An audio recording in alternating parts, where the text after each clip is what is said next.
Olá, uma grande noite para você que acompanha o Gazeta Esportiva. Boa noite, Alberto Helena Júnior, meu mestre de todos nós. Que é isso? Verdade. Thiago Salazar. Thiago. Boa noite, Celso. Boa noite, professor. Vamos embora. É isso aí. E no programa de hoje temos um título do Flamengo no Estadual do Rio de Janeiro, a tabela do Campeonato Paulista, definida pela Federação Paulista de Futebol, a preparação das equipes grandes de São Paulo para a sequência da temporada e a entrevista ao vivo com um bicampeão mundial. Mas antes de tudo isso, tem as nossas dicas. E nós estamos de volta com a tabela divulgada hoje pela Federação Paulista de Futebol. Temos datas, horários e locais das últimas 2 rodadas da fase de classificação do estadual. Vamos lá. Paulistão será reiniciado na próxima quarta-feira, dia 22 de julho, às 4h30 da tarde, com o duelo entre Ituano e Ferroviária no estádio do Canindé. 2 jogos acontecem às 7h15 da noite. Ponte Preta e Novo Horizontino na Arena Barueri e Santos e Santo André na Vila Belmiro. Às 9h30 tem o derby entre Corinthians e Palmeiras na Arena Itaquera. Na quinta-feira, Água Santa e Mirassol na Arena Inamar. Às 5h30 da tarde, Inter de Limeira e Oeste se encaram na Arena de Itaquera. 2 confrontos fecham a rodada às 8 da noite. Botafogo e Guarani no estádio 1º de Maio, em São Bernardo. E o São Paulo recebe o Red Bull Bragantino no estádio do Morumbi. A última rodada será no domingo, dia 26 de julho, com todos os jogos às 4 da tarde. Red Bull Bragantino e Botafogo no estádio Prefeito José Liberati. Ferroviária e Internacional de Limeira no Morumbi. Guarani e São Paulo na Vila Belmiro. Mirassol e Ponte Preta no estádio 1º de Maio, em São Bernardo. Novo Horizontino e Santos na Arena de Itaquera. Oeste e Corinthians na Arena Barueri, Palmeiras e Água Santa no Allianz Parque e o Santo André pega o Ituano no Canindé. Tudo isso porque jogos só podem acontecer em cidades na zona amarela. E zona amarela é São Paulo e algumas cidades aqui da Grande São Paulo. E agora eu quero saber de você, né, e também da nossa dupla de comentaristas hoje, as equipes que vão, ou melhor, que não vão jogar em seus estádios, serão prejudicadas nessa reta final do Paulistão? Sim ou não? Você entra no site gazetesportiva.com, deixa o seu voto. Você também pode usar o nosso QR Code que aparece aqui embaixo ou usar a hashtag Gazeta Esportiva, que o seu comentário vai aparecer ao vivo no programa. Tem ainda a opção de mandar um vídeo de até 10 segundos com algum comentário ou pergunta para nós pelo WhatsApp. Anota o número: DDD 11 99479 1633. 99479 1633. Partindo do pressuposto que não temos torcida, mando de campo influencia, mestre e Thiago Salazar? Creio que não, mas mais uma vez boa noite a todos. Entendo que toda vez que um time precisa sair do seu território para jogar, é sempre uma situação desfavorável para esse time. Então, jogar sem torcida já é um problema para quem é mandante. Jogar sem torcida e em outro campo... Que não está acostumado? Exato. Mas é tudo igual. Não é tudo igual. Você conversa com qualquer jogador, técnico, é incrível como todos eles falam. É diferente jogar no gramado, com a dimensão, com o tipo de grama que você está acostumado, que você treina. É diferente. Então, eu não tenho dúvida que não é bom para o time mandante. Aquele metro quadrado que é familiar faz tanta diferença assim, mestre? Olha, eu acho que não. Mas, enfim, o cara está acostumado a jogar, treinar no seu campo e tal. Mas eu acho que o mais importante... Tem a questão psicológica, né? Né? Mas o pior de tudo, quer dizer, a única coisa que realmente para mim pesa é, né, nesta pandemia, os jogadores têm que se deslocar de um lugar para o outro, de uma cidade para outra. Isso sim é que é um problema maior. Mas sem a torcida diminui muito a capacidade o poder de fogo do time mandante. Nós estamos vendo isso na Inglaterra, na Alemanha, aconteceu como na Espanha, com muita frequência, até times pequenos ganhando de times maiores no campo adversário, né? Porque não tem torcida. A não ser aquela magnífica torcida virtual. Né? Aquele barulhinho. Cara, né? Não, futebol sem torcida. E as Futebol sem fotos torcida na é arquibancada. Eu acho que para transmissão Mas até... sem torcedor é bom. Acha? Acho que na transmissão até segura aquela torcida, aquele beijezinho e tal. Por outro lado, para quem está jogando, deve ser muito fake. Eu acho muito saco. artificial. Eu acho o futebol sem torcida insuportável. Eu acho um saco o futebol sem torcida. Eu acho torcedor insuportável. Mas enfim, vamos lá. Vamos, né, Messi? Porque é o que tem para hoje. A propósito, é sempre bom a gente destacar que o futebol está voltando, mas a pandemia não acabou. Né? Então, como não houve controle da pandemia, as pessoas estão... Do que? A gripezinha? A gripezinha. Tá. Aquela gripezinha que já matou mais de 70 mil pessoas no Brasil. Exatamente. Só isso. Né? É importante a volta do futebol, mas no momento realmente o timing não é o ideal. Vamos rodar a nossa equipe de reportagem para saber como os times estão se preparando para a volta desse Paulistão. E nós começamos com o José Paes, que está nas imediações da Academia do Futebol do Palmeiras. Grande noite para você, meu querido amigo José Paes. Oi, Celso Eloy Cardoso, uma grande noite para você, um abraço para todo mundo que está acompanhando o Gazeta Esportiva. É isso, estamos aqui nas imediações da Academia de Futebol do Palmeiras, o centro de treinamentos do Verdão, para trazer as últimas notícias do Palmeiras. E as últimas notícias do Verdão, é claro, envolvem o atacante Dudu. Ontem ele viajou lá para Doha, no Catar, vai passar pelos últimos exames médicos, depois assina contrato de empréstimo de 1 ano lá com o Al Rayyan do Catar. Fica por lá por 1 ano. A gente dá uma retomada aí na negociação, né, Celso? 7 milhões de euros que o Al Rayyan do Catar vai pagar por 1 ano de empréstimo do Dudu. Aí eles têm a opção de compra dos 80% dos direitos do Dudu por mais 6 milhões de euros, mais 1 de bônus, totalizando aí 14 milhões de euros. O Palmeiras fica com 20% para negociar numa futura negociação possível. Aí lá na frente, no futuro, vai lucrar se o Dudu for vendido lá na frente. Muita coisa acontecendo em relação ao Dudu, mas ontem, como eu disse anteriormente, ele foi lá para o Catar e o nosso Bruno Secom, repórter do site gazetesportiva.com, setorista do Palmeiras, conseguiu bater um papo com o Dudu antes dele embarcar, lá no aeroporto de Guarulhos. Vamos dar uma conferida que tá bem legal. A gente sabe do carinho que a gente tem com o clube, a torcida tem comigo, mas como eu falei hoje com meus companheiros lá no CT, com o pessoal do clube, isso não é um adeus, é uma pausa só nessa trajetória minha do Palmeiras. Espero ficar um tempo lá no Catar, mas a gente sabe que para mim é um momento que eu tenho que ir, né? Passei esses dias uns momentos difíceis na minha vida particular. Como eu falei lá no CT hoje pro pessoal do Palmeiras, pedir desculpa para eles, né, por ter envolvido o nome do Palmeiras nessas coisas, né, nessas páginas policiais. Como falei, triste por estar deixando o Palmeiras agora, né? A gente não esperava que fosse agora, como eu falei algumas vezes, mas que eu falei com o pessoal.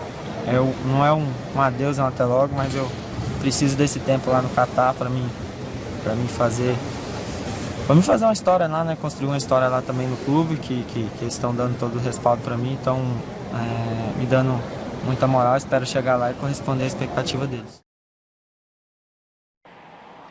Tá aí então a palavra do Dudu. Celso, vale a gente reforçar, se ele passar nos exames médicos, já assina contrato, já fica lá em Doha, nem volta mais para o Brasil, cumpre 1 ano de empréstimo que ele vai ter aí lá com o Al Rayyan do Catar. Na minha segunda entrada vamos falar de luxa, do treino de hoje do Palmeiras e, claro, do caso Rony. Eu volto com você e até daqui a pouco, meu amigo. Muito bem, José Paes, muito obrigado pelas informações. Veja só, a gente vai poder falar do Palmeiras no clássico para o jogo contra o Corinthians. Acho melhor a gente aproveitar a chance agora de falar do Dudu. Ele foi meio ambíguo na resposta, dizendo que é um até breve, sinalizando que de repente ele pode voltar depois do empréstimo. Mas, por outro lado, a gente precisa destacar que tem uma cláusula de obrigatoriedade, que independe da vontade do Dudu.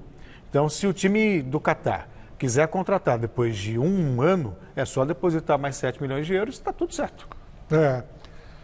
Mas eu acho que, na verdade, o que o Dudu está fazendo é dar uma escapadinha das possíveis pressões que viria a sofrer, humilhações e tal, por efeito daquele caso conjugal dele e tal. Então a ideia, me parece, da cabecinha dele é dar um salto para lá, deixar a coisa... Depois volta. E depois voltar.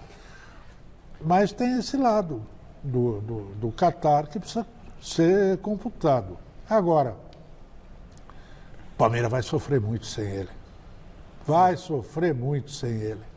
Eu concordo com o mestre, já falei isso até outro dia que eu entrei ao vivo direto da Academia de Futebol. No século XXI, ninguém fez mais gol, ninguém deu mais assistência, ninguém ganhou mais do que o Dudu com a camisa do Palmeiras, dentro do Allianz Parque também. Ninguém fez mais gol, ninguém jogou mais, deu mais assistência, ninguém venceu mais do que ele. Então, claramente vai ser uma perda para o time do Palmeiras. Mas, é como eu disse, entendo que essa negociação é boa para todo mundo. Sim. É boa para o Dudu. Claramente, ele deixou isso muito claro ali, que tem a ver com... Que é uma questão pessoal. Essa questão pessoal dele pesou demais em relação às outras vezes que ele recusou outros mercados. Então, assim, acho que não tem muito o que discutir. Ele vai bem, é a hora de ir, é bom para todo mundo. E vocês tocaram num ponto importante, né? O Dudu é um dos raros ídolos no futebol brasileiro. A maioria dos times não tem mais ídolo. Ninguém fica muito tempo mais. O Dudu se tornou um ídolo palmeirense. Vamos falar agora do rival do Palmeiras no derby que marca a volta do Paulistão. O Corinthians está correndo contra o tempo para regularizar a situação do Jô. Não é isso, Jonas Campos? Uma grande noite para você. Fala, Celso, meu querido, boa noite para você, boa noite para o meu amigo Thiago Salazar e para o nosso mestre Alberto Helena Júnior, para todo mundo que está acompanhando o Gazeta Esportiva. É isso, Corinthians em preparação para esse derby, já com horário confirmado, né? Horário divulgado, 9h30 da noite na Arena de Itaquera. Estive na Arena hoje, preparando uma matéria especial para o nosso Mesa Redonda Futebol Debate, mas não vou dar spoiler aqui não, mas vem coisa boa por aí, gente. O primeiro derby da história, sem a presença de torcedores, derby de número 363, até agora em 362 clássicos entre Corinthians e Palmeiras, 127 vitórias para cada lado, 108 empates, tudo igual. O Corinthians tem o Palmeiras, tem o Oeste para tentar uma classificação praticamente milagrosa no Campeonato Paulista, já que está a 5 pontos do segundo colocado do Grupo D, o Guarani, e a 6 pontos do líder do grupo, o Bragantino. Então a situação do Corinthians, do técnico Thiago Nunes, é bastante complicada. O Timão treinou ontem na Arena Corinthians, como a gente trouxe aqui ao vivo no Gazeta Esportiva, justamente para ir se familiarizando com o ritmo do gramado da Arena, e hoje folgou, um dia de descanso para esse Corinthians, que terá certamente mudanças na lista de inscritos do Campeonato Paulista para essas duas últimas rodadas. Isso porque muitos jogadores saíram nesse período de pandemia, jogadores importantes até que brigavam por vaga na equipe titular. Wagner Love, Pedrinho vendido para o Benfica de Portugal, o Gustavo, o Johnny Gonzalez, que nessa semana teve a saída oficializada de volta para o Benfica de Portugal. Então o Corinthians tendo 6 vagas agora à disposição na lista de inscritos do Campeonato Paulista. Certamente, por exemplo, Danilo Avelar e Léo Santos, ambos zagueiros, entrarão nessa lista, jogadores que vinham se recuperando de lesão na primeira parte da temporada, mas a prioridade da diretoria, como você mesmo disse, Celso, é inscrever o Jô, e quem sabe a tempo do derby. É muito difícil, o Jô precisa ser regularizado primeiramente via CBF, a janela de transferências internacionais abre no dia 20 de julho, o limite de inscrição para o Paulistão é no dia 21. O Corinthians vai ter que correr para regularizar o Jô via CBF, para daí sim inscrevê-lo via Federação Paulista no Campeonato Paulista. A situação burocrática é difícil, tem documentações que são necessárias vindas do Nagoya Grampus lá do Japão, questão do fuso horário é complexo, mas o Corinthians faz de tudo para contar com esse jogador. Quem também pode entrar nessa lista, Léo Natel, jogador apresentado hoje. Daqui a pouco eu volto para falar desse novo reforço corintiano. Celso, volto com vocês. Do Jonas, bom, Léo Natel é assunto para mais tarde. Jô contra o Palmeiras, a expectativa está alta, mas não sei se é para tudo isso. Tem uma questão aí, é muito difícil, mas o Corinthians acredita que vai conseguir, tá? O Corinthians abre dia 20, tem a questão do fuso horário, porque o Corinthians coloca lá no sistema, o Nagoya também tem que colocar, o fuso horário pesa contra, e o limite... Tem 12 horas aí... 19 horas do dia 21, é o limite. Então o Jô tem que estar inscrito lá no BID, inscrito no Campeonato Paulista, até às 19 horas do dia 21. Se isso acontecer, ele pode jogar o derby. Ou seja, eles têm que fazer lá no Japão até 7 horas. Essa burocracia ainda Olha que hoje é tudo moderno, hoje é tudo, né? Pois é tão simples, pô. O negócio não precisa ter ninguém para atender o telefone lá. Se ele aparecer no para vídeo, ele meio que anotar, automaticamente já vai para Que antes tinha isso, né? Que não podia escrever porque estava fechada a sede da CBF. É um negócio maluco. Não, isso eu já estou dizendo há muito tempo. Nós caminhamos rapidamente em direção à Idade Média. Rapidamente. Viu? A Idade das Trevas. Essa gente que está aí, nego. O São Paulo está de folga, mas o Marcelo Baceggio não. E não estou rindo disso, viu? Grande noite para você, Marcelo Baceggio.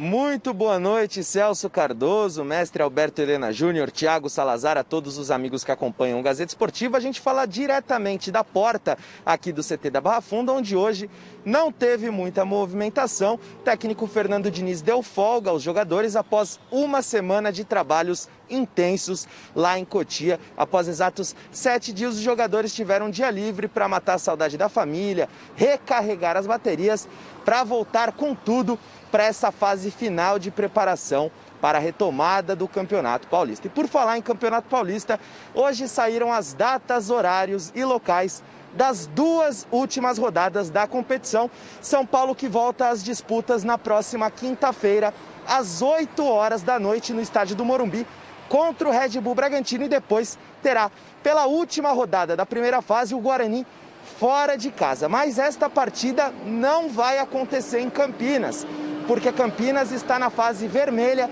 do plano de retomada elaborado pelo governo de São Paulo. Nesta fase é permitido apenas o funcionamento de estabelecimentos essenciais, portanto, está vetada qualquer partida de futebol por lá. Por isso, o jogo acontecerá em Santos, na Vila Belmiro. Enquanto o São Paulo estiver disputando essa partida contra o Guarani na Vila Belmiro, o Morumbi servirá de casa para a Ferroviária. A Ferroviária enfrentará a Inter de Limeira pela última rodada do Campeonato Paulista lá no estádio do Morumbi, porque Araraquara, cidade onde está a Ferroviária, também não está na fase amarela, fase em que é permitida a realização de partidas de futebol. São Paulo já está classificado para as quartas de final do Paulistão, é o primeiro colocado do Grupo C com 18 pontos, mas o Mirassol vem logo atrás com 16 pontos. Por isso a importância de o São Paulo voltar bem e vencer essas 2 últimas rodadas para confirmar a classificação às quartas de final como líder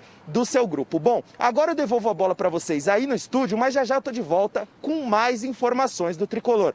Grande abraço a todos. Valeu, Marcelo. Até já.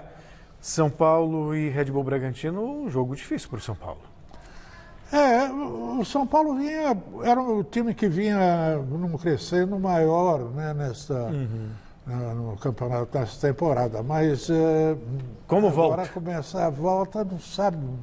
E esse jogo, vai o segundo ter o jogo Antony também, né? Também. E esse segundo jogo do São Paulo muito interessa ao Corinthians, né? O São Paulo pega o Guarani, rival direto do Corinthians na briga pela classificação à segunda fase. O São Paulo provavelmente classificado, muita gente falando que o São Paulo vai entregar. Não, pessoal isso falando é uma que bobagem. isso não existe. Enfim, é um jogo... Eu não consigo imaginar, isso eu acho que vale muito para o torcedor. É Eu não consigo imaginar. A curiosidade é que esse jogo vai ser na Vila Belmiro. Mando do Guarani.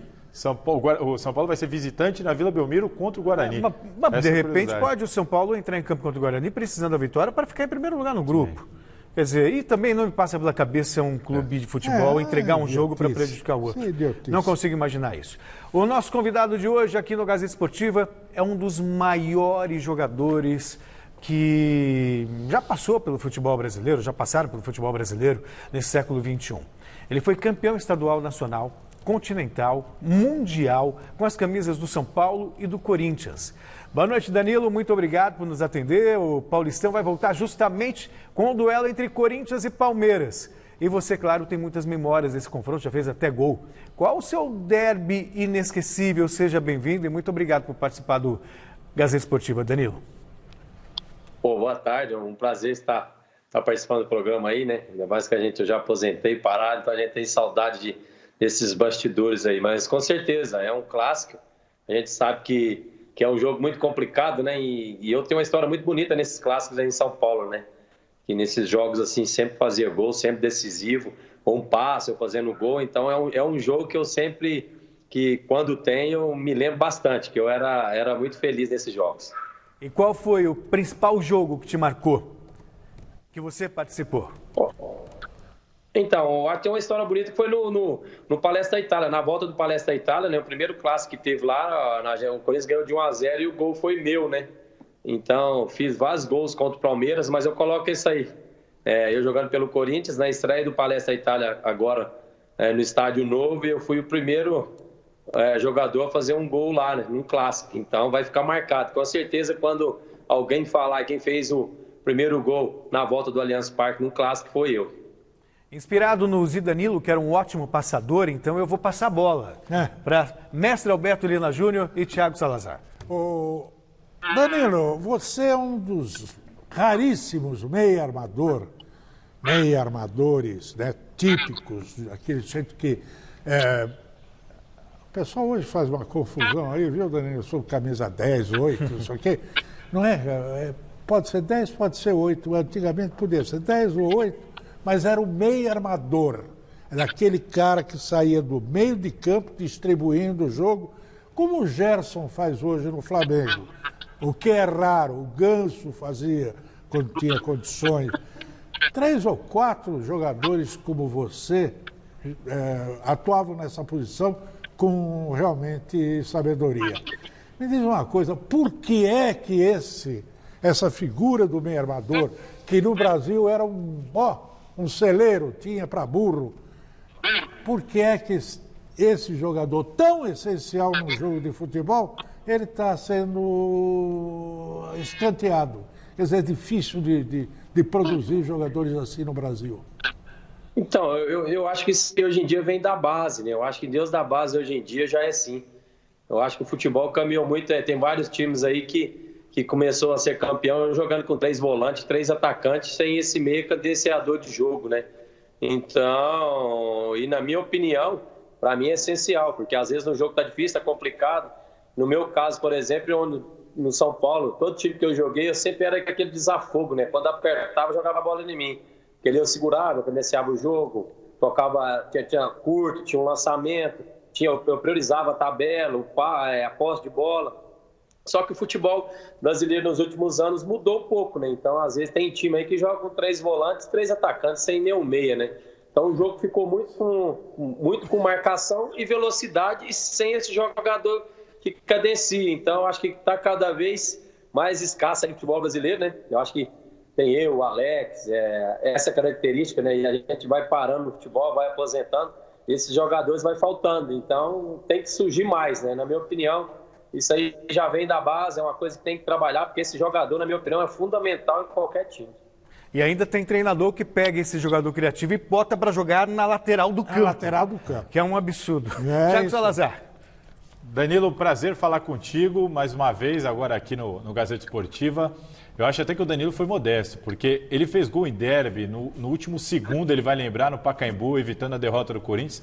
E no título do Corinthians, dentro do Allianz Parque, o Carille colocou ele no finalzinho no lugar do Rodriguinho só para bater o pênalti. Entrou, meteu na gaveta, abriu aquela contagem e o Corinthians acabou campeão. Então o Danilo realmente tem uma história fantástica contra o Palmeiras. E Danilo, minha pergunta é o seguinte, quando você se despediu do Corinthians, o André Sanches, em conversa com a gente ali no CT Joaquim Grava, nos disse que tinha interesse de te ver como dirigente do Corinthians, que pensava que você podia ser um grande dirigente para o Corinthians. Te fizeram essa proposta? Já ouviu falar sobre isso? Pensa no caso? Tem intenção? O que você pode dizer sobre isso, Danilo? Então, a gente teve uma conversa assim, no final do ano, né? Acho que perto de terminar, eles me chamaram e colocaram isso para mim, né? Se eu quisesse continuar como dirigente, que teria um cargo lá, que eles pensavam isso um lado bom para mim. Mas como eu tinha voltado da lesão, aí que eu estava bem já naquele ano, que eu fiquei 1 ano e meio parado, a hora que eu estava bem, aquele finalzinho de ano ali, né? Aí eu deixei bem claro para eles que eu queria jogar mais 1 ano, que isso aí eu queria jogar até os 40 anos, se não fosse no Corinthians, ia ser em outro clube. Deixei bem claro e também eu não me vejo como dirigente, não. Eu acho que é gosto de cada um. E eu já tenho na minha cabeça que o meu negócio mais é para dentro do campo, é um treinador, é um auxiliar. Não me vejo como dirigente. Então me vejo ali dentro, próximo do campo, ajudando ali, ou até mesmo como treinador, que hoje passou a ser meu objetivo, né? Então, estou me preparando esse ano aí, vou procurar fazer os cursos que tem que ser feitos e com certeza eu vou voltar como treinador, um auxiliar assim, mas mais voltado para dentro do campo, não fora. Danilo, aí para a gente encerrar, eu queria só fazer um comentário, porque você tem uma afinidade muito grande com o Corinthians, foi campeão da Libertadores, campeão do mundo, também foi campeão pelo São Paulo, Libertadores do mundo, aliás, da semana o São Paulo comemorou 15 anos da conquista da Libertadores. Agora, partindo para hoje, um clássico com portões fechados, sem torcida, você já teve a experiência de jogar assim? Como é que é para o atleta jogar, mesmo em sua casa, mas sem o apoio do seu torcedor? Eu tive uma experiência dessa, foi com o Corinthians mesmo, acho, aquela punição que teve lá naquela morte daquele menino, acho que, se eu não me engano, foi o time do México, a gente jogou no Pacaembu sem torcida, né? E ainda mais o Corinthians, é muito ruim, porque é um clube que é um time que a torcida apoia muito, né? Depende muito desse empurrão da torcida, né? Com certeza vai fazer falta e é ruim pro Corinthians, né? Eu acho que um jogo como esse, assim, sem torcida, jogar contra o Corinthians, sem a torcida ao lado, eu acho que é bom pro adversário, né? Porque o torcedor do Corinthians, a gente sabe que é o 12º jogador a mais, ele empurra o time desde o início, e os jogadores acabam empolgando, acabam entrando no clima do jogo, é uma pressão muito grande, aí não vai ter isso, né? Então acho que iguala um pouquinho esse jogo, ainda mais um clássico, né? Onde que tudo pode acontecer, porque é 2 times de qualidade.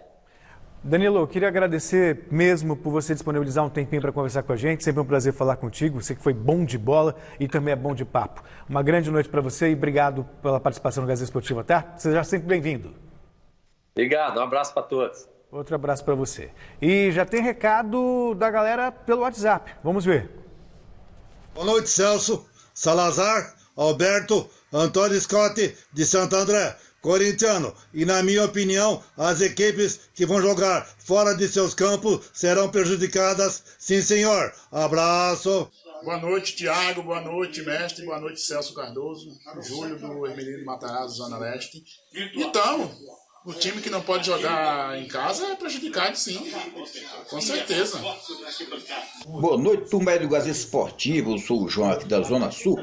Olha, eu acho que o time agora, na situação que está agora, eu acho que o mando de campo não manda nada, não vai influenciar quase nada não. Eu acho que tá elas por elas. Boa noite. Obrigado pelo carinho de vocês, até o meu tributo agora. E saiu o campeão também no Rio de Janeiro. Flamengo e Fluminense fizeram a final do Campeonato Carioca no Maracanã e o rubro-negro conquistou o 5º título da era Jorge Jesus. A primeira chegada de perigo foi do Flamengo nessa bomba do Pedro.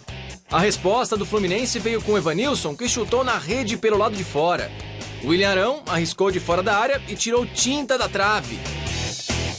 Falando em trave, dá uma olhada nesse chute do Pedro, quase a lei do ex de novo no Maracanã. E já nos acréscimos do segundo tempo, Vitinho aproveitou o vacilo do Egídio, bateu de canhota e contou com um desvio no zagueiro para fazer o gol do 36º título carioca do Flamengo. Antes do apito final, teve essa graça do Michael e o Hudson ficou bravo, hein? Faltou pouco para começar uma briga generalizada, mas o placar ficou nisso mesmo, 1-0. O objetivo era sermos vencedores deste troféu, que é o último troféu da época, não é? Faltava-nos este troféu e principalmente eu, que nunca ganhei nenhum estadual. Tem que melhorar, não é? A equipa ainda não conseguiu atingir os níveis do ano passado. Todos os nossos 4 avançados não estão ao nível do ano passado.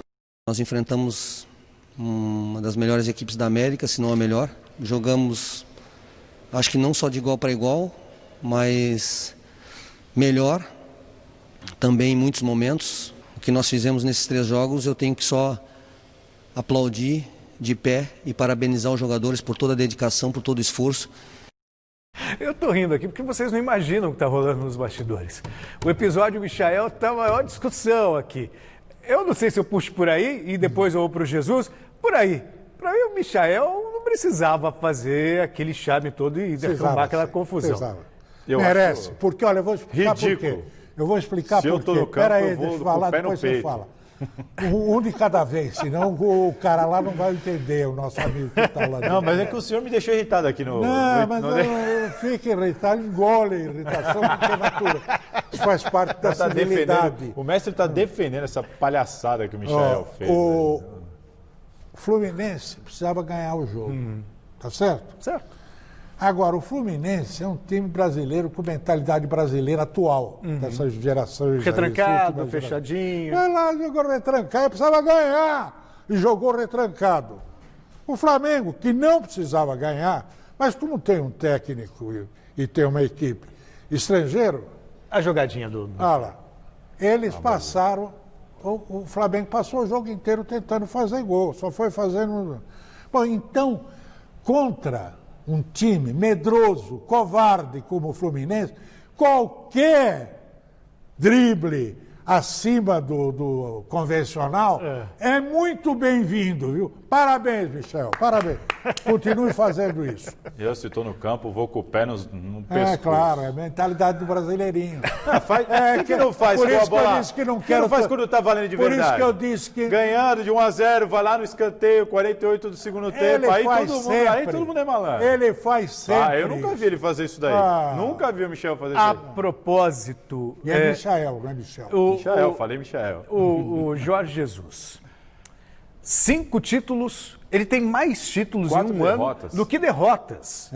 Ele perdeu para o Santos no Brasileiro, no encerramento, perdeu do Bahia, do Emelec quando ainda estava assumindo o time, as e derrotas para o estavam no Liverpool. comecinho ali, né? 4 derrotas e 5 títulos. Isso é feito e tanto, mestre. É um treinador excepcional. Que eu acho que é difícil Pro nosso substituir. nível aqui, então, agora, eu não sei se ele volta. Ele sabe que voltando para o Benfica, ele vai ter que refazer o time inteiro. Porque o Benfica é muito fraquinho. O time do Benfica é muito fraquinho. Né? Entregou o ouro para o Porto. Agora na final. E o Jesus vai ter um trabalho desgraçado. E com o Flamengo ele pode ser até campeão do mundo. Dependendo do adversário que ele pegar lá. Acho que nessa ele tem muito mais a ganhar lá do que aqui. Entendo que ele vai e vai tomar a decisão certa. Vamos aguardar. E vamos agora voltar ao CCT da Barra Funda com mais notícias do São Paulo. Volta, Marcelo Basségio.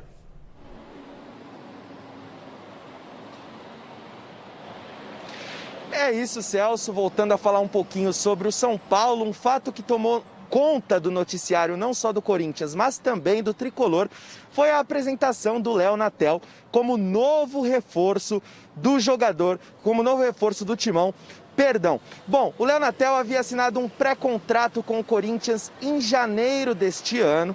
E ao saber que o Léo Natel assinou um pré-contrato com o arquirrival, a diretoria do São Paulo afastou ele prontamente do elenco, ele que ficou treinando afastado como forma de represália pelo fato de ter assinado um pré-contrato com o arquirrival. O Léo Natel, que nunca esteve nos planos de fato do São Paulo, foi emprestado ao Fortaleza, depois foi emprestado ao Apoel do Chipre, agora vai ser jogador do Timão e agora vai buscar um novo rumo na carreira, ver se agora de fato a carreira dele deslancha. E ao ser questionado sobre esse passado são paulino, se esse passado iria influenciar na sua trajetória agora como jogador do Corinthians, o Léo Natel respondeu isso aí. Vamos conferir. Acho que não tem nada a ver isso. Acho que o tempo que eu passei lá já se encerrou. Agora a minha trajetória agora é aqui. Não tenho nada a falar de lá. Acho que agora eu só tenho que manter meu foco aqui, tenho que procurar trabalhar aqui, ajudar meus companheiros e seguir a minha carreira.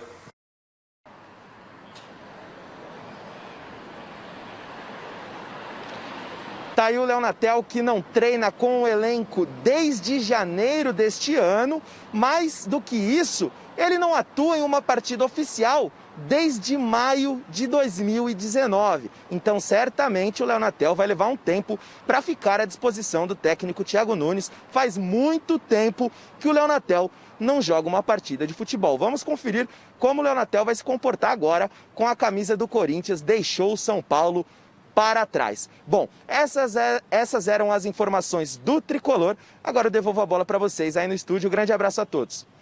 Outro abraço para você. Não é a primeira vez, né, que um garoto deixa um time grande para jogar no rival. E repercutimos agora ou já vamos direto para o Corinthians? Vamos para o Corinthians, depois a gente fala Léo Natel de uma vez. Né? E em novo contato, claro, com o Jonas Campos, diretamente do Parque São Jorge. Como a gente viu agora há pouco, né? Foi dia de apresentação de atacante no Corinthians. Conta mais detalhes, meu querido Jonas.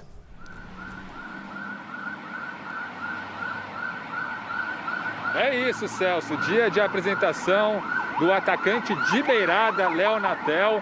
Jogador que disse que no início da carreira jogava pelo lado direito, mas que hoje prefere atuar pelo lado esquerdo. É um cara que, considerando o elenco atual do Corinthians, talvez brigue por posição ali com o Janderson, com o Everaldo, com o Ramiro, caso jogue pelo lado direito, mas a preferência dele, ele deixou bem claro na entrevista coletiva de hoje, é atuar pelo lado esquerdo do ataque, atacante de beirada, 23 anos, passagem pelo São Paulo, a formação dele, né, foi criado no Benfica de Portugal, mas tinha contrato com o São Paulo até o dia 30 de junho agora.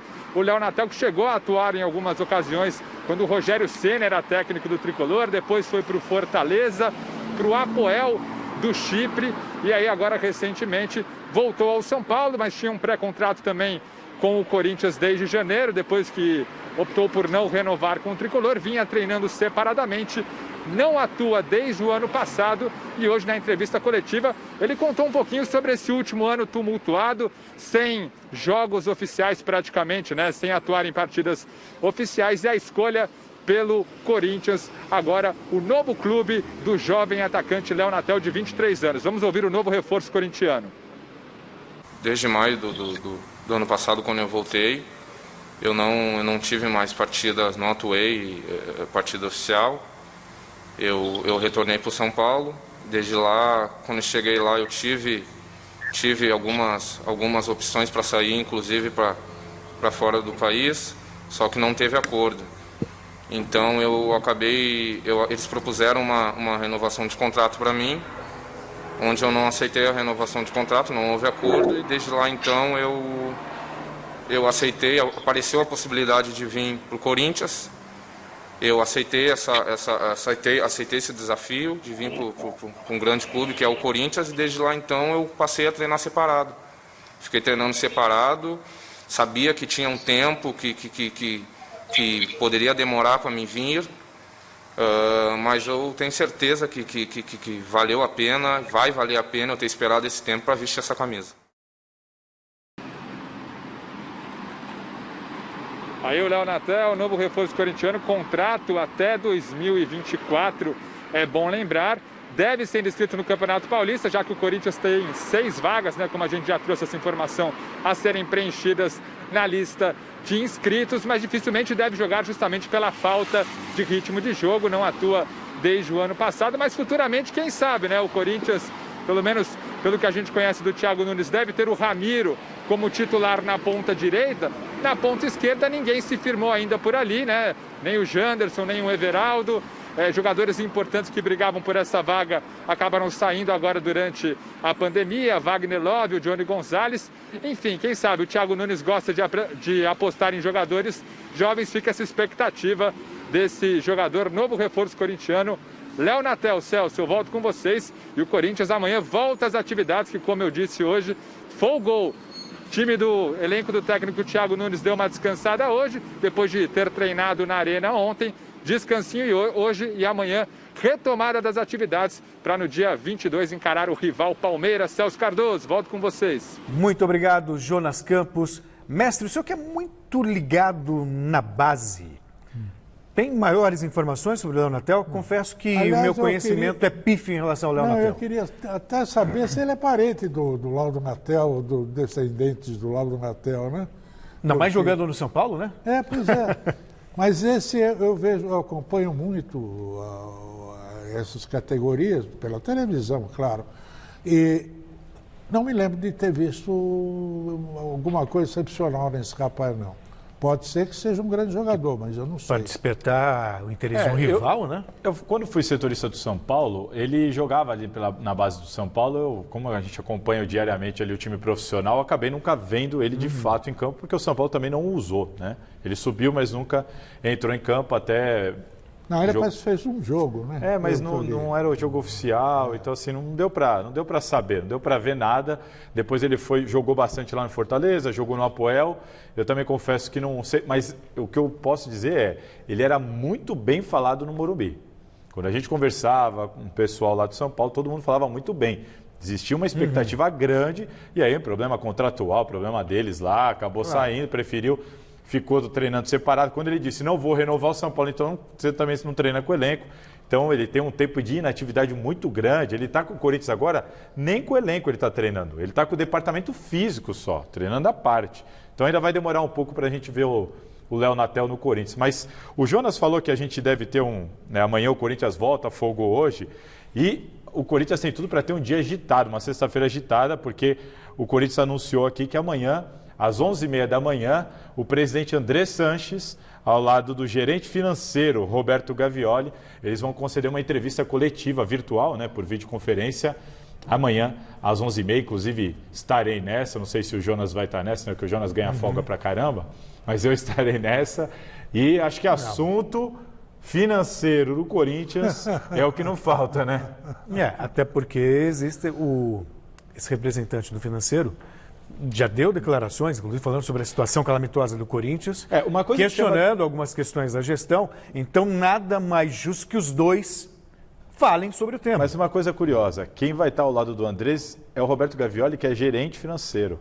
O Matias Ávila, que é o diretor financeiro e tem dado algumas entrevistas, que tem gerado divergências até internamente. A gente viu o Calil aqui desmentindo algumas informações dadas pelo Matias, enfim. Ele não estará. Quem estará é o gerente, em tese, que é um cargo abaixo, que é o Roberto Gavioli, também muito conhecido dentro do Corinthians, está lá há muito tempo.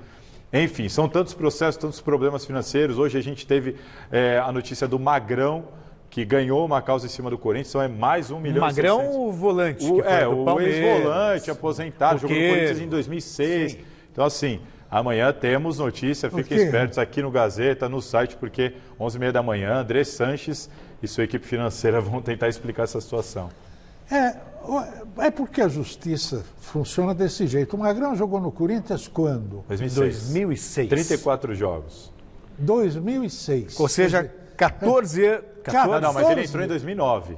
A ação de 2009. Sim, 11 anos depois. O Corinthians ganhou a primeira instância, perdeu depois e a coisa foi até agora. 11 anos depois. Isso aí é que facilita, permite aos cartolas fazer essas coisas, não pagar, sabe? Fazer contrato que não pode cumprir, porque vai rolar na justiça a vida inteira até resolver o cara. Não é ou não é, resolve logo e acabou. Né? Condenação para segunda instância, todo mundo quer, mas aí quando o assunto é financeiro, quanto mais recursos... O problema é que você retarda, mas você encarece, né? Tanto que a conta dele dava um pouco mais de $500 mil. E agora, por causa de correção e tudo, foi para 1.600.000.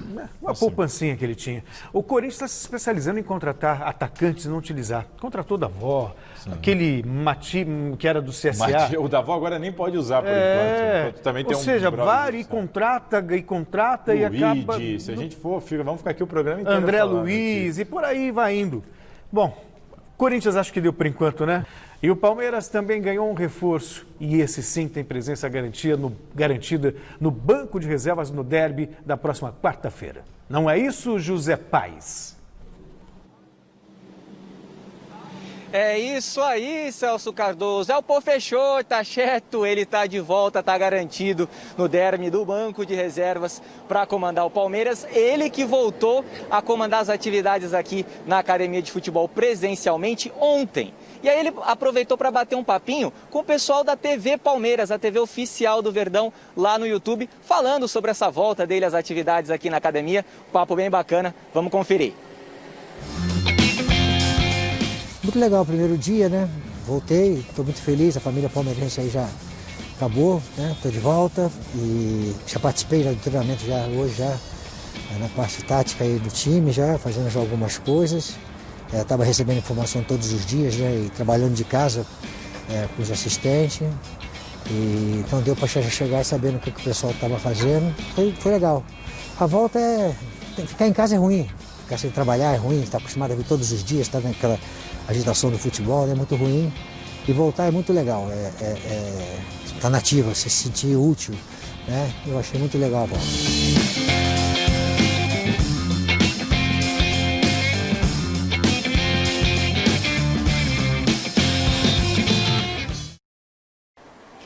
Tá aí a palavra do Pô Fechou, Vanderlei Luxemburgo, Celso Cardoso. O Márcio Gabriel, nosso cinegrafista, gosta muito do Luxa, eu também gosto dele, um grande treinador, que bom que ele tá bem. Palmeiras hoje treinou em 2 períodos, viu, Celso? No período da manhã teve aquela atividade física forte, teve também treino específico para cada jogador de cada posição, lançamento, chute a gol, enfim.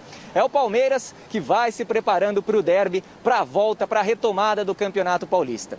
Uma pinceladinha rápida no caso Rony. Os advogados do Palmeiras vão entrar com um recurso para que o Rony esteja à disposição do Luxemburgo no derby contra o Corinthians. A gente sabe que o Palmeiras aí tem alguns desfalques, o Marcos Rocha, o Dudu foi lá para o Catar, a gente não sabe se ele volta para cá para o Palmeiras, se ele assinar, se passar nos exames médicos, como eu disse na minha primeira entrada, já fica lá no Catar, enfim, já não é mais jogador do Palmeiras. E os advogados do Rony vão entrar na Corte Arbitral do Esporte para suspender a suspensão de 4 meses do Rony, imposta aí pela FIFA lá na Corte Arbitral do Esporte. Eu volto para você, Celso Cardoso, não dá folga para o Salazar não, que ele tá muito folgado, tá falando do Jonas aí, não dá folga para ele não. Um abração para vocês. Vamos estudar caso a caso, José Paes. O Luxa é uma boa notícia porque, apesar do histórico de atleta, a gente sabe que essa doença é uma roleta russa. Mortal. Pode não acontecer nada com algumas pessoas e com mortal. outras. Então, ainda bem que está tudo bem com ele e ele vai poder estar à frente do time. Agora, parece que o Lucas Lima deu positivo. Pois é. Já sem o Dudu, sem o Rony, que nem sequer estreou, né? Ou se estreou, não, jogou um pouquinho. Jogou não, 3, já 4. Estreou num clássico contra o Santos. 3 partidas, eu acho. Enfim, o Gustavo também está creicado. Olha, o Luxemburgo vai ter que rebolar mais do que enfrentar o Covid, viu? Sem falar, mestre, e aí eu passo essa especulação para o Salazar, esse Baltazar de todos Santos. Cala a boca, Maradona, está na minha cabeça. Sem contar a questão psicológica. O Corinthians estava pressionado antes da pandemia. Agora é um outro Corinthians. Exato. E pode tirar proveito disso. Pode tirar proveito disso. Ruim para o Corinthians não ter a sua torcida ao seu lado. Péssimo. Você tem um derby, um derby noturno dentro da sua casa e ele vai ser de portão fechado. O Corinthians precisa muito da vitória. O portão fechado acaba igualando. O Corinthians, como tem um elenco inferior em número de peças, por exemplo, o mestre citou os desfalques do Palmeiras. Você imagina o Corinthians perdendo 3 titulares. Que time do Corinthians que ia entrar em campo? Então, assim, o time do Corinthians precisaria bastante desse apoio da torcida para encarar o Palmeiras. Mas o Corinthians vai ter um desfalque, pelo jeito, muito grande, que é o colombiano lá. O Cantillo. Johnny? Não. Desculpa, o Cantillo, que os dois são colombianos. Esse é um desfalque seríssimo. Para muita gente, o melhor jogador do elenco. Também entendo que o Corinthians vai perder demais sem o Cantillo. Mas, assim, entendo que o Palmeiras, mesmo com os desfalques, chega bem. Chega para encarar o Corinthians na arena. Acho que chega bem, sim. Olha, vamos aguardar para ver. E ótimo para o Palmeiras ter o Luxemburgo. Já também outra situação, a gente falou do gramado, que conversando com quem é do futebol, eles falam que isso é uma diferença absurda ter o cara ali. Gente, eu preciso encerrar. Um detalhe antes de muito rápido, mas para encerrar. Sim, hoje, 50 anos do Maracanaço, hein? 50 anos de julho. Tá vendo? 80 anos? 50 anos não, 80 anos. 70 anos. De 1950. Quase a idade da minha irmã, que faz aniversário hoje. Vamos para o resultado da nossa enquete. As equipes que não vão jogar em seus estádios serão prejudicadas nesta reta final do Paulistão, sim ou não? E a maioria respondeu que sim, 65% dos votos. Muito obrigado, mestre Alberto Helena Júnior, muito obrigado, Thiago Salazar. E a gente encerra homenageando a grande cantora Elisete Cardoso, que não é minha parente, mas é grande demais. Uma das maiores intérpretes da música brasileira. Ela estaria completando hoje 100 anos. Grande abraço e fique com o Jornal da Gazeta.